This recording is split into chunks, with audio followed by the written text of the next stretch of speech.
Subscribe Muhammad Amjad Nadwi, Indian Islamic scholar. اعوذ باللہ من الشیطان الرجیم بسم اللہ الرحمن الرحیم ومن نعمره ننکس فی الخلق افلا يعقلون وما علمناه الشعر وما ينبغي له ان هو الا ذکر وقرآن مبین لينذر من كان حیا ويحق القول على الكافرین۔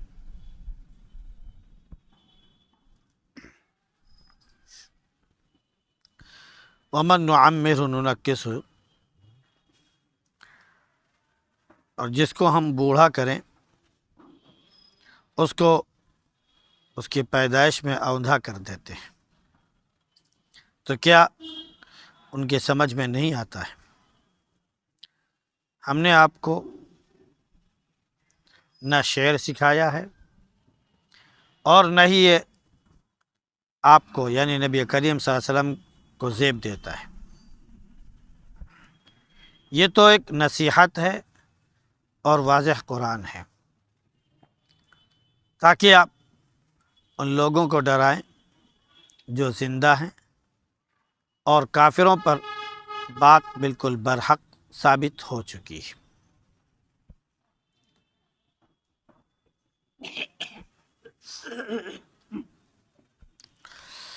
کل کے درس میں تھا کہ اللہ رب العزت قیامت کے دن کافروں کے منہ پر تالا لگا دے گا،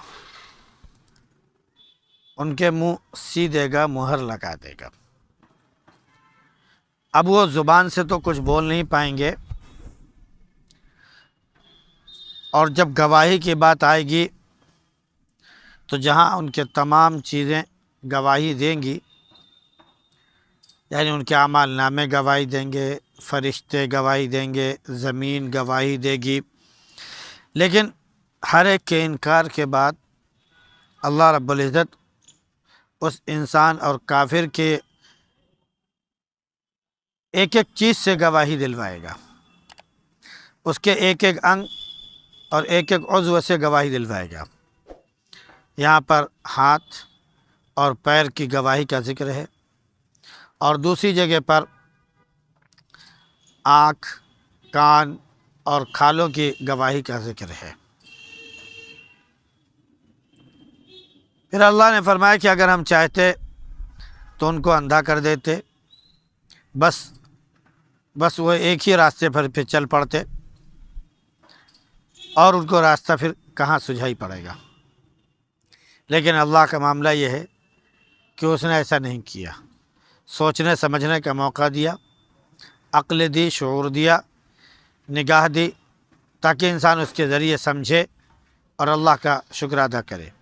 پھر بھی اگر نہیں کیا تو اللہ رب العزت نے فرمایا کہ جہاں یہ بھٹکنا چاہیں بھٹک لیں، انجام برا ہے۔ دوسرے کہ اللہ نے فرمایا کہ اگر ہم چاہتے تو ان کی جگہوں پر ان کو مسخ کر دیتے، یعنی کہ ان کی صورت بگاڑ دیتے، جیسے کہ بنی اسرائیل کی صورت اللہ نے بگاڑ دی، وہ بندر اور خنزیر بن گئے۔ تو اب اس کے بعد پھر نہ یہ ہل سکتے ہیں، نہ چل سکتے ہیں، نہ آگے بڑھ سکتے ہیں، نہ پیچھے لوٹ سکتے ہیں۔ اب اس کے بعد اگلا اللہ رب العزت نے اپنی قدرت کا مظہر دکھایا اور انسان کو سوچنے پر مجبور کر دیا کہ انسان سوچ لے، اور باہر کی نشانیوں سے اس کی سمجھ میں نہیں آتا تو کم از کم اپنی ذات کے اندر، اپنے جسم کے اندر اس کی جو تبدیلیاں ہیں، جو نشانیاں ہیں، اسی سے وہ سبق حاصل کر لے۔ اللہ نے ایک طرف یہ فرمایا کہ ہم نے انسان کو پیدا کیا کس سے؟ مٹی سے پیدا کیا، تو نہایت کمزور، نہ چل سکتا ہے، نہ پھر سکتا ہے، نہ بول سکتا ہے، نہ کھا سکتا ہے، نہ صفائی ستھرائی کر سکتا ہے، کچھ بھی نہیں کر سکتا، یعنی بالکل بے بس۔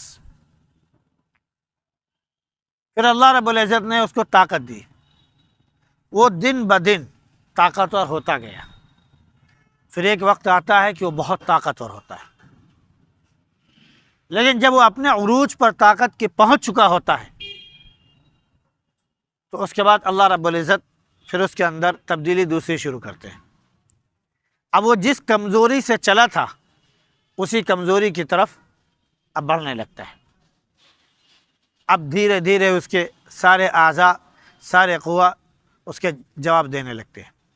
اب پیر درد کرنے لگا، اب اٹھا نہیں جاتا، اب چل نہیں پاتے، اب کھایا نہیں جاتا، اب دکھائی نہیں پڑ رہا ہے، اب سنائی بھی نہیں پڑ رہا ہے، بولتے ہیں تو کیا بول رہے ہیں کچھ پتہ نہیں چل رہا ہے۔ جیسے بچہ شروع میں پیدا ہوا تو بن دانت کا رہا، آخر عمر تک پہنچتے پہنچتے آدمی بن دانت کا ہو جاتا ہے۔ وَمَن نُعَمِّرْهُ نُنَكِّسُ فِي الْخَلْقِ، جس کو ہم عمر دراز کرتے ہیں، جس کو عمر ہم بڑھا دیتے ہیں تو مخلوق میں، خلقت میں ہم اس کو الٹا کر دیتے ہیں، یعنی جہاں سے چلا تھا وہیں پر پہنچ جاتا ہے۔ اور یہ ہر اس شخص کے ساتھ لگا ہوا ہے جو انتہائی درجے کے بڑھاپے کو پہنچ جائے۔ تو اللہ نے فرمایا کہ کیا اس سے بھی کسی کے سمجھ میں نہیں آ رہا ہے؟ یہاں تو انسان کو سمجھ لینا چاہیے کہ ہم نے مٹی سے پیدا کیا اور دھیرے دھیرے اس کو اس پوزیشن میں لے جا کے پہنچایا کہ مٹی میں مل جانے والا ہے، اور جیسی آنکھ بند ہوئی سب نے دیکھا کہ چاہے وہ جوان ہو، چاہے وہ بوڑھا ہو، چاہے وہ بچہ ہو، چاہے مرد ہو، چاہے عورت ہو، کوئی ہو، چاہے وقت کا بادشاہ ہو، کوئی بھی ہو، ہم فوراً اسے لے جا کے مٹی میں دفن کر دیتے ہیں۔ یہ تو اللہ رب العزت نے مسلمانوں کو، ایمان والوں کو ایک بہترین طریقہ سکھایا ہے کہ ہم انسان کے جسم کو، میت کو کیسے لے جا کر زمین میں دفن کر دیں تاکہ اس کی تبدیلی ہم اپنے سامنے نہ دیکھیں، کیونکہ مرنے کے بعد جو تبدیلی ہوتی ہے، ایک ایک چیز ختم ہوتی ہے، اگر وہ سامنے رکھ دیا جائے تو ہم لوگوں کا رواں کانپ جائے گا۔ دوسری جگہوں پر جو ہے جہاں پر جلانے کا ہے تو وہاں پر بھی چیز جو ہے جلنے کے بعد مٹی ہو جاتی ہے، راکھ بن جاتی ہے۔ راکھ چاہے جتنے دن آپ رکھیے، ایک دن مٹی میں پہنچنے کے بعد وہ مٹی جا کر اسی میں مل جاتی ہے، راکھ کا تھا پتہ نہیں، وہ راکھ مٹی بن گئی۔ راکھ خود کہہ لیجئے کہ مٹی کے قسم ہے۔ اگر آدمی یہ سوچتا ہے کہ ہم نے ان کو بکھیر دیا ہواؤں میں، تو ہوا میں پھیلانے اور اڑانے کے بعد بھی وہ مٹی دھیرے دھیرے نیچے بیٹھتی ہے۔ بارش پڑی نیچے بیٹھ گئی، ہوا کے زور پہ دھیرے دھیرے نیچے آ کے بیٹھ جاتی ہے۔ اس کے بعد وہ دریا میں بھی چلی گئی یا جہاں بھی، پانی میں جانے کے بعد پھر وہ مٹی دھیرے دھیرے بڑھ جاتی، پھر مٹی بھی ملیہ میٹ ہو گئی۔ تو اللہ نے بتایا کہ ہم نے مٹی سے پیدا کیا اور وہیں لوٹا دیا۔ جو شکل بھی انسان اختیار کر لے اس کو پہنچنا مٹی ہی میں ہے۔ اس کے بعد اللہ نے فرمایا اپنے نبی صلی اللہ علیہ وسلم کی شان میں، کیونکہ کفار جو ہے وہ اللہ کے نبی صلی اللہ علیہ وسلم کو کہتے تھے کہ یہ شاعر ہیں،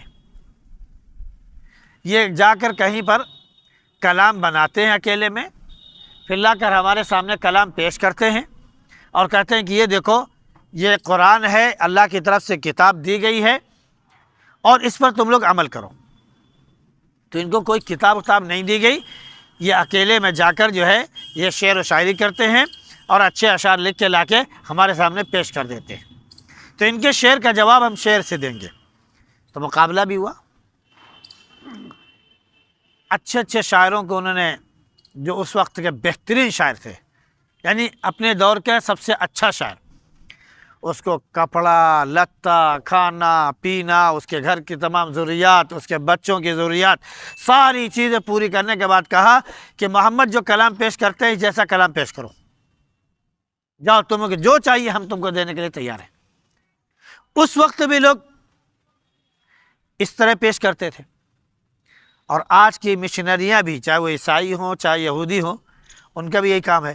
قرآن میں کیا غلطی ہم نکال سکتے ہیں، اس کے لیے پوری لابی انہوں نے کھڑی کر رکھی ہے۔ ان کا کام صرف 18 گھنٹے تک مطالعہ کرنا ہے، کتاب پڑھنا ہے، قرآن پر مطالعہ کرنا، حدیث پر مطالعہ کرنا، فقہ پر مطالعہ کرنا، تمام چیزوں پر 18 گھنٹے ان کو صرف مطالعہ کرنا ہے، کسی چیز سے کوئی واسطہ نہیں۔ اس صرف پڑھنے کے لیے اور اسلام میں نقص نکالنے کے لیے ان کو لاکھوں لاکھ روپے دیے جاتے ہیں، معاوضہ دیا جاتا ہے، تاکہ یہ کسی طرح اسلام میں خامی نکال سکے، لیکن الحمدللہ کوئی نہیں نکال پایا، قرآن میں آج تک کوئی نہیں نکال پایا۔ اس کی سب سے آخری حد کہاں تک پہنچی ہے کہ آج کل تو سافٹ ویئر کا زمانہ ہے، یہ سافٹ ویئر تیار ہو گیا، وہ سافٹ ویئر تیار ہو گیا، وغیرہ وغیرہ۔ آج کل ایک ادب کا سافٹ ویئر آیا ہے جس کے ذریعے تھیسس وغیرہ ساری چیک کی جاتی ہیں کہ تم نے محنت کر کے لکھی ہے، اپنی تھیسس تیار کی ہے، یا یہ کہ سب کی نقل مار کے بس صرف ایک مجموعہ بنا دیا ہے۔ تو اس میں یہ ہے کہ اگر اتنے % سے زیادہ آپ نے نقل کیا ہے تو آپ کی تھیسس آپ کے منہ پر مار دی جائے گی۔ تو جس انگریز نے تیار کیا اس کا مقصد یہ تھا کہ ہر زبان کی لینگویج کو اور اس کے ادب کو پہچان لیا جائے کہ یہ ادبی معیار اس کا کیا ہے، آپ نے جو بات کہی اس کا ادبی معیار کیا ہے۔ تو یہ کرنے کے بعد اس نے ایک بار یہ کیا کہ تمام زبانوں کے ادب کو اس کے سافٹ ویئر میں ڈالا گیا، اور اس کے بعد اس نے تڑا تڑ ساری خامی نکال دی۔ 5 منٹ تک اس نے رن کیا اور ساری چیزیں سرچ کی، سرچ کرنے کے بعد اس میں جتنی خامیاں تھیں اس نے اٹھا کے نکال دیا، یہاں یہ کمی ہے۔ اردو لینگویج ڈالی گئی، ہندی ڈالی گئی، سنسکرت ڈالی گئی، فارسی ڈالی گئی، یہ زبان ڈالی گئی، انگریزی ڈالی گئی، ساری خامیاں اس نے نکال ڈالی۔ مقصد اس کا کیا تھا کہ قرآن کو یہ بتا دیا جائے کہ قرآن اللہ کا کلام نہیں ہے، یہ بھی غلطیوں سے خالی نہیں ہے۔ تو اس میں ہم جیسے غیر ایمان والے بھی تھے، کہہ لیجیے کمزور ایمان والے بھی تھے، انہوں نے کہا نہیں قرآن اس میں نہیں ڈالا جائے گا، اور کچھ مضبوط ایمان والے بھی تھے، انہوں نے کہا نہیں ڈال کے دیکھو تم، ہمیں معلوم ہے کہ اللہ کا کلام ہے اور اللہ کا کلام بے خطا ہے، بغیر کسی غلطی کے ہے، اس کا بنایا ہوا سافٹ ویئر ہمارے اللہ کے کلام میں غلطی نکالے؟ ناممکن ہے، ڈال کے دیکھ لے۔ چنانچہ اس کا مقصد تو یہی تھا کہ قرآن کو ہم اس میں ڈال کے اس کی خامی نکالیں گے۔ وہ سافٹ ویئر سرچ کرتا رہا 1 minute 2 minute 3 minute 4 minute 5 minute, تقریباً آدھے 1 گھنٹے تک مسلسل وہ صرف سرچ کرتا رہا قرآن میں۔ سرچ کرنے کے بعد جو اس نے خامی تلاش کی ہے، غلطی 0000 40 ادبی لحاظ سے یا جس معنی کے لحاظ سے، مفہوم کے لحاظ سے، جس اعتبار سے بھی سمجھ لو، ہر اعتبار سے اس نے سرچ کرنے کے بعد جو غلطی ثابت کی ہے 0000، وہیں پر اس انگریز کا ہارٹ اٹیک ہوا، مر گیا۔ کہ اسے قرآن کے لیے تو ہم نے سافٹ ویئر تیار کیا تھا، ہمارا تیار کیا ہوا ہماری محنت ساری بیکار گئی، قرآن تو بالکل بے داغ ہے۔ تو شاعروں نے اس وقت کے کافروں نے کہا کہ ہم بھی اس طرح کلام پیش کریں گے، شاعروں کو تیار کیا۔ تو شاعروں نے کیا کیا؟ قرآن جیسا کلام پیش کرنے کی کوشش کی۔ ایک نے ایک سورت تیار کی، اس کا نام سورۃ الفیل رکھا۔ فیل کے معنی ہاتھی، اپنے قرآن میں بھی سورۃ الفیل ہے، الم تر کیف فعل ربک باصحاب الفیل الم یجعل کیدہم فی تضلیل۔ تو اس نے سورۃ الفیل رکھا، اور کتنے دن میں تیار کیا اس نے؟ تقریباً 6-7 مہینے مسلسل محنت کرنے کے بعد۔ اس کے بعد جب آیا لوگوں کے سامنے تو لوگوں نے پوچھا ارے بھائی کچھ تیار کیا؟ کہاں ایک سورہ تیار کی ہے، کیا بتاؤ؟ تو کہہ رہا الفیل ملفیل وما ادراک ملفیل لہو خرطوم طویل وذنب قصیر، یہ اس نے پیش کیا۔ اب خود بھی ہنس رہا تھا اور لوگ بھی ہنس رہے تھے۔ ہاتھی تم کیا جانو ہاتھی کیا چیز ہے؟ سمجھ رہے ہیں؟ الفیل ملفیل، ہاتھی کیا ہے؟ وما ادراک ملفیل، تم کو کیا پتا ہاتھی کیا ہے؟ اب اس کے بعد اس کے جسامت کے بارے میں بتا رہا ہے، لہو خرطوم طویل، اس کی ایک لمبی سی سونڈ ہوتی ہے۔ وزنبن قصیر، چھوٹی سی دم ہوتی ہے۔ اس کے بعد اس نے کہا بھائی صاحب سن لو، محمد جو کلام پیش کرتے ہیں اس جیسا کوئی کلام پیش نہیں کر سکتا۔ معلوم یہ ہوا کہ نبی کا نہیں، یہ اللہ کا کلام ہے، اور نبی نے کہا نہیں، اللہ کا کلام۔ لوگوں نے کہا کہ محمد جو ہے یہ شعر پیش کرتے ہیں، چونکہ قرآن میں جو ہے ایک اعتبار سے موزونیت ہے، کوئی بھی چیز پڑھیے تو ہر چیز ایک رنگ میں ہے، سمجھ رہے نہیں؟ الف لام میم ذالک الکتاب لا ریب فیہ ھدی للمتقین الذین یؤمنون بالغیب ویقیمون الصلاۃ ومما رزقناہم ينفقون ہے۔ اسی طرح والنجم اذا ہوا ما ضل صاحبکم وما غوا وما ينطق عن الهوى ان هو الا وحی یوحی علمہ شدید القوی ذو مرۃ فاستوى، سب ایک طرز پر۔ الرحمن علم القرآن خلق الانسان علمہ البیان الشمس والقمر بحسبان والنجم والشجر یسجدان، ایک اس پر۔ ألم تر كيف فعل ربك بأصحاب الفيل ألم يجعل كيدهم في تضليل وأرسل عليهم طيرا أبابيل قل أعوذ برب الناس ملك الناس إله الناس۔ تو نے کہا کہ یہ تو اس کا اندر ردیف و قافیہ پایا جاتا ہے، شعر جیسی اس کے اندر صفت پائی جاتی ہے، اس لیے محمد جو کلام پیش کرتے ہیں وہ شعر ہے، اس لیے مقابلے پر تل گئے۔ اللہ نے کہا کہ ان هو الا ذکر و قرآن مبین، ہم نے اپنے نبی کو شعر و شاعری نہیں سکھائی، اور نہ ہمارے نبی کے شایان شان ہے کہ آپ شعر و شاعری کریں۔ آپ کو تو ہم نے رسول بنایا ہے، آپ کو تو ہم نے پیغامبر بنایا، نبی بنایا ہے، آپ کا کام تو لوگوں کو ہدایت دینا اور سیدھے راستے پر چلانا ہے۔ آپ کا کام یہ تھوڑی ہے کہ لوگوں میں جا کر واہ واہی لوٹیں اور شعر و شاعری پیش کریں اور کہیں دیکھو ہم نے سب سے اچھا شعر پیش کر دیا، یہ نبی کا کام نہیں۔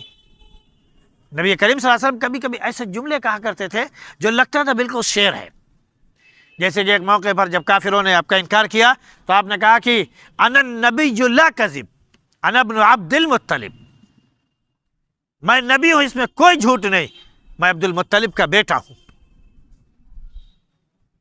میں عبد المطلب کا بیٹا ہوں۔ اس سے تو ایک صحابی تھے، ان کی انگلی جو ہے جنگ میں یا کسی موقع پر کیا ہوا کہ وہ زخمی ہو گئی، تو انہوں نے اپنی انگلی کو مخاطب کیا، حل انت الا اصبع رمیتی وفی سبیل اللہ ما لقیتی، تو محض ایک انگلی ہے جس کو زخم لگ گیا ہے، اور وہ بھی زخم کہاں لگا ہے؟ جو تجھے زخم لگا ہے وہ اللہ کی راہ میں لگا ہے۔ تو اس طرح کے بہت سے اشعار ملتے ہیں جو برجستہ کہے گئے ہیں، اور کبھی کسی موقع پر اللہ کے نبی صلی اللہ علیہ وسلم کوئی شعر کہا کرتے تھے۔ آپ کو ایک شعر کا وہ بہت پسند تھا، الا کل شیء ما خلا اللہ باطل، حالانکہ یہ کسی شخص کا شعر کا ایک مصرع تھا، آپ یہ خوب کہا کرتے تھے، سن لو اللہ کے سوا جو کچھ ہے وہ باطل ہے، اللہ کے سوا جو کچھ ہے وہ باطل ہے، آپ یہ کہا کرتے تھے، کبھی کبھی اس کا شعر بھی پڑھا کرتے تھے۔ تو معلوم یہ ہوا کہ پڑھتے تھے اللہ کے نبی صلی اللہ علیہ وسلم شعر کبھی کبھار، لیکن آپ شاعر نہیں تھے کہ آپ برابر شعر و شاعری کریں۔ البتہ آپ کا کلام، یعنی جس کو ہم حدیث کہتے ہیں، اللہ رب العزت نے اپنے کلام کے بعد سب سے زیادہ ادبیت اگر رکھی ہے کسی چیز میں تو وہ حدیث شریف ہے۔ حدیث شریف میں جو دعا بھی ہے آپ بالکل دیکھیے اسی طرح ہے، بالکل اسی طرز پر، اللہم انی اعوذ بک من علم لا ینفع ومن قلب لا یخشع ومن نفس لا تشبع ومن عین لا تدمع ومن دعاء لا یستجاب لها، بالکل اسی طرح۔ اللہم انی اسألک علما نافعا ورزقا طیبا وعملا متقبلا وشفاء من کل داء، بالکل ایک طرز پر۔ آپ کے کلام میں بھی ادبیت بہت ہے، اور آپ کے کلام سے زیادہ دنیا میں کسی کے کلام میں ادبیت نہیں ہے، لیکن پھر بھی اللہ نے فرمایا کہ ہم نے آپ کو شاعر نہیں بنایا۔ جو کتاب آپ پر نازل ہوئی واقعتاً وہ کتاب اللہ کی طرف سے دی ہوئی ہے، اسے سورہ یاسین کے شروع میں کہا انہ لتنزیل من رب الرحیم، اللہ کی طرف سے نازل کی ہوئی کتاب ہے۔ فرمایا اس لیے ہے تاکہ آپ زندہ لوگوں کو ڈرائیں، کیونکہ مردہ تو ان کو ڈرایا نہیں جا سکتا، زندہ سے مراد یہاں پر یہ ہے کہ جن کے اندر نرمی ہو، جن کے اندر یہ مادہ ہے کہ وہ حق بات سن سکے، جو ایمان والے ہیں وہ زندہ ہیں، اور جو بالکل سے کفر میں ایسا ڈوبے ہیں کہ اسلام کی اور اچھی بات وہ برداشت کرتے ہی نہیں ہیں، وہ زندہ رہتے ہوئے بھی مردہ ہیں۔ جن کا دل مر چکا ہو وہ مردہ ہو چکے ہوتے ہیں۔ تو اللہ نے فرمایا کہ آپ ان کو ڈرائیں جو زندہ ہیں، جو مردہ ہو چکے ہیں ان کی ضرورت ہی نہیں، وہ تو ایمان میں داخل ہونے والے نہیں ہیں، جیسے ابو لہب تھا، جیسے کہ ابو جہل تھا، جیسے کہ امیہ بن خلف تھا، جیسے ولید بن مغیرہ تھا، وغیرہ وغیرہ۔ ایسے ہی آج کے دور میں بھی کافر موجود ہیں، چاہے آپ ان کا نام لے لیجئے اور چاہے نام نہ لیجئے، سواء علیہم انذرتہم ام لم تنذرہم، برابر ہے، چاہے ان کو ڈراؤ یا نہ ڈراؤ، لا یؤمنون، ماننے والے نہیں، ایمان لانے والے نہیں ہیں۔ اللہ رب العزت ہم سب کو زندہ لوگوں میں شامل فرمائے، یعنی ایمان والوں میں بنائے اور ایمان پر ہی خاتمہ نصیب فرمائے۔ سبحان اللہ بحمدہ، سبحانک اللہم وبحمدک، ونشہد ان لا الہ الا انت نستغفرک۔